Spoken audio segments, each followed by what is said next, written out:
Let me ask you something. How many times in your life have you said something in anger and later regretted it? How many times have you let someone provoke you, push your buttons, and suddenly they were in control of you? That's what happens every single time you lose your calm. When you explode, when you lash out, when you react without thinking, you're not the one in charge anymore. The truth is this: losing control is weakness. Staying calm is strength. And if you want to be respected, if you want to walk through life with authority, if you want to command presence as a man, you need to master the art of staying calm when the world tries to provoke you. That's what this video is about.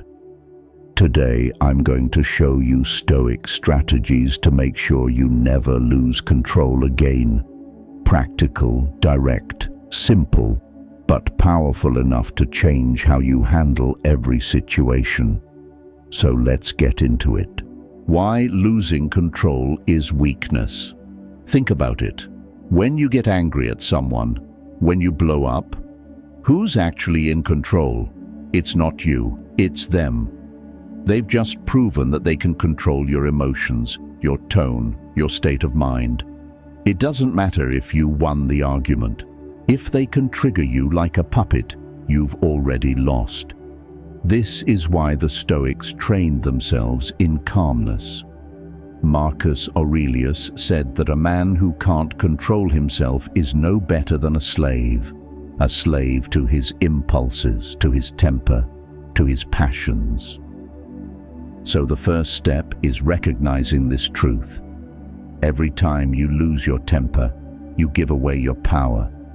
You can't call yourself strong if strangers can make you lose control, and you can't call yourself free if anyone can come along and pull your strings. That's why staying calm isn't just about peace or being chill. It's about dominance, mastery, and freedom.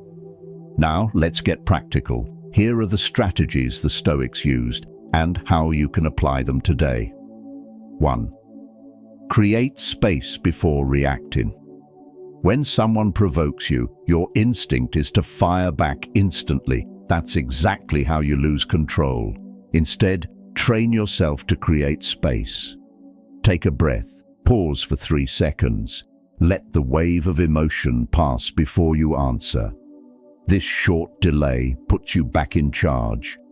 You're no longer reacting, you're choosing your response. The man who pauses controls. The man who reacts obeys. 2. Reframe the insult.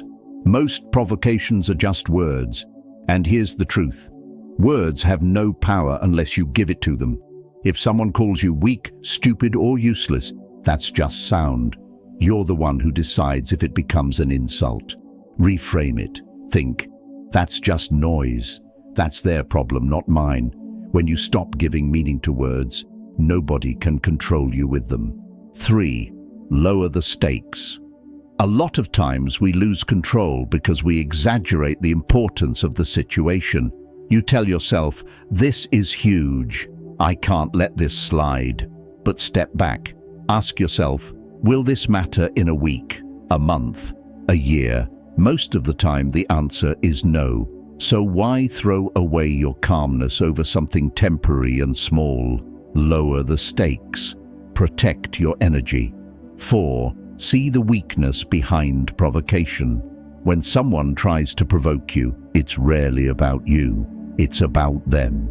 People who lash out, mock, or insult are usually revealing their own insecurity.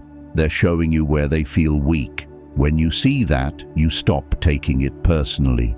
Instead of feeling attacked, you feel pity. And pity doesn't make you lose control. 5. Train your body to stay calm. Your mind and body are connected. When anger rises, your body tenses up, your heart races, your fists clench. That physical reaction feeds the emotional one. So flip it. Relax your shoulders. Breathe slowly and deeply. Drop the tension in your jaw and hands. Your body signals your mind. We are calm. We are in control. 6. Decide who deserves your energy.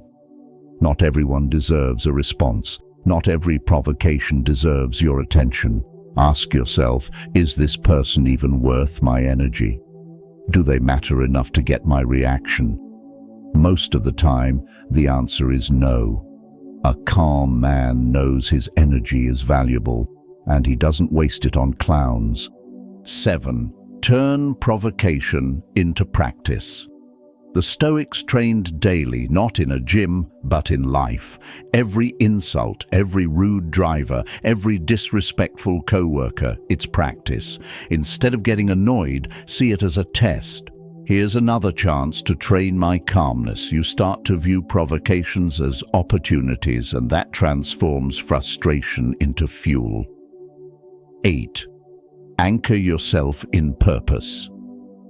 Why do little things make you explode? Because you've lost sight of the bigger picture. A man with no mission is easily rattled.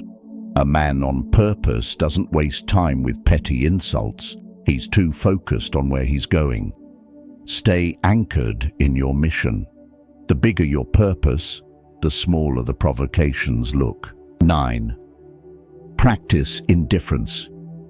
One of the Stoics' greatest weapons was indifference. They trained themselves to be unmoved by anything outside their control. That includes other people's opinions, insults, or judgments. You don't control what they say. You only control how you respond. Indifference doesn't mean weakness. It means nobody can touch you unless you allow it. 10. Remember, calmness is power. The calm man always has the upper hand. He sees clearly while others lose their heads. He chooses his words while others babble nonsense. He stands tall while others flail. Calmness is not passive.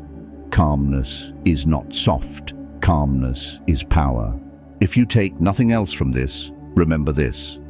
When you lose control, you lose power. When you stay calm, you win. Every single time.